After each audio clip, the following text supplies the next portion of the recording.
Kemudian ada akhlak mazmumah. Akhlak mazmumah itu apa? Akhlak mazmumah itu kebalikan dari akhlak mahmudah. Kalau tadi akhlak mahmudah itu merupakan akhlak yang baik, sedangkan akhlak mazmumah itu merupakan akhlak yang tercela. Semua bentuk kegiatan yang bertentangan dengan akhlak terpuji atau disebut juga dengan akhlak tercela. Kemudian contohnya dari akhlak majmuah itu ada apa aja? Ada foya-foya, kemudian ria, sum'ah, takabbur, dan juga hasad. Yang pertama, menghindari hidup berfoya-foya. Kebanyakan manusia itu memiliki kecenderungan terhadap uang dan harta yang melimpah. Meskipun juga ada manusia yang tidak begitu tertarik dengan harta duniawi. Mereka berlaku juhud dengan lebih mengutamakan kehidupan akhirat. Jadi pada umumnya manusia itu di kita sekarang lebih cenderung terhadap uang dan juga harta melimpah, ya. Dan jarang manusia itu yang bersikap juhud, ya, mereka yang tidak suka, bukan tidak suka, tapi tidak cenderung terhadap duniawi.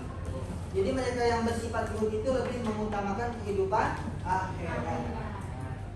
Kemudian ada dampak negatifnya juga dari sifat hidup berfoya-foya. Yang pertama apa? Baca.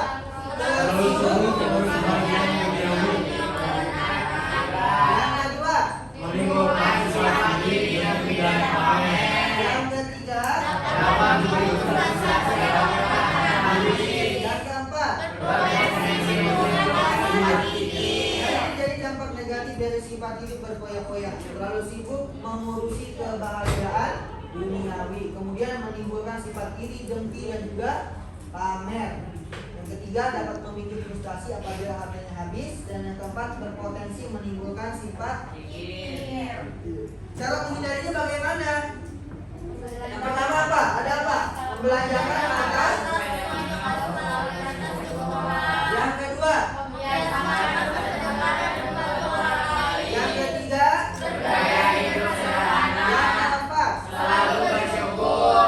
Kelima, bertindak selektif dan terencana. Yang keenam, bersifat berhati. Ini merupakan cara agar kita tidak hidup berfoya-foya atau mempunyai sifat hidup berfoya-foya. Yang pertama ada membelanjakan harta sesuai dengan skala prioritas kebutuhan. Yang kedua, membiasakan bersedekah dan membantu orang lain. Yang ketiga, bergaya hidup sederhana. Kemudian yang keempat, selalu bersyukur. Yang kelima, bertindak selektif dan terencana. Dan yang terakhir, bersikap rendah. Itu merupakan cara menghindari sifat hidup berfoya-foya. Kemudian menghindari sifat ria dan juga sum'ah. Nih, pengertian daripada sum'ah. So, siapa yang mau baca? Ya, sok baca. Pengertian sum'ah. Yang keras satu. Secara bahasa, sum'ah berarti memperdengarkan. Secara istilah, sum'ah yaitu memberitahukan atau memperdengarkan amal ibadah yang dilakukan kepada orang lain agar dirinya mendapat pujian atau sanjungan. Kemudian sekarang pengertian ria. Ya, sok baca. Pengertian ria, sedangkan ria secara bahasa berarti menampakkan atau memperlihatkan.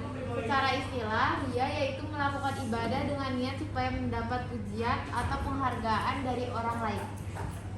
Jadi pengertian sum'ah adalah memperdengarkan. Secara istilah, sum'ah itu yaitu memberitahukan atau memperdengarkan amal ibadah yang dilakukan kepada orang lain agar dirinya mendapat pujian atau sanjungan. Jadi kalau ibadah itu pengennya dipuji atau disanjung, ya, itu merupakan salah satu dari contoh sifat sum'ah.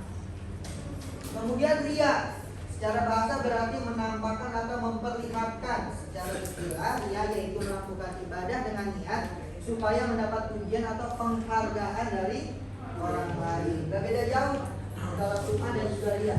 Semuanya sama-sama beribadah atau melakukan sesuatu karena ingin mendapatkan pujian dari makhluk, dari manusia. Ya, jadi keduanya itu tidak jauh berbeda. Kemudian ria, ada daya niat dan juga ada ria dalam perbuatan.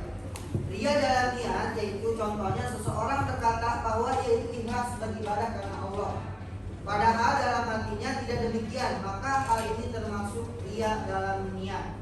Ya, jadi kalau dia misalnya ibadah, ucapannya sih ikhlas karena Allah, tapi di dalam hatinya ingin dipuji orang atau tidak ikhlas karena hanya ingin mendapatkan pujian. Kemudian ada ria dalam perbuatan. Yang pertama apa? Sok yang membaca. Ya, sok. Yang keras. 1. Seseorang memperlihatkan badan yang kurus dan wajah pucat agar disangka sedang berpuasa dan menghabiskan waktu malam untuk sholat tahajud. 2. Seseorang memakai baju muslim lengkap dengan sorbannya agar disangka sebagai orang soleh. Yang 3. Seseorang memperlihatkan tanda hitam di dahi agar disangka sebagai ahli sujud. Nah, itu jadi merupakan ria dalam perbuatan. Yang pertama, seseorang memperlihatkan badan yang kurus dan wajah pucat agar disangka sedang berpuasa dan menghabiskan waktu malam untuk sholat tahajud. Jadi pura-pura pucat, pura-pura kurus, pada sebenarnya agar disangka sedang berpuasa dan menghabiskan waktu malam untuk sholat tahajud. Kemudian yang kedua, seseorang yang memakai baju muslim lengkap dengan sorbannya agar disangka sebagai orang soleh. Jadi dia pakai baju muslim lengkap itu, pakai sorban, pakai apa lagi tuh, gamis, ya, biar disangkanya sebagai orang soleh, bukan karena ingin mengikuti daripada sunnah Nabi. Kemudian yang ketiga, seseorang yang memperlihatkan tanda hitam di dahi agar disangka sebagai ahli sujud. Jadi kalau misalnya ini ada ya, memperlihatkan di dahi ini tidak saya hitam, saya hitam, biar disangka sebagai ahli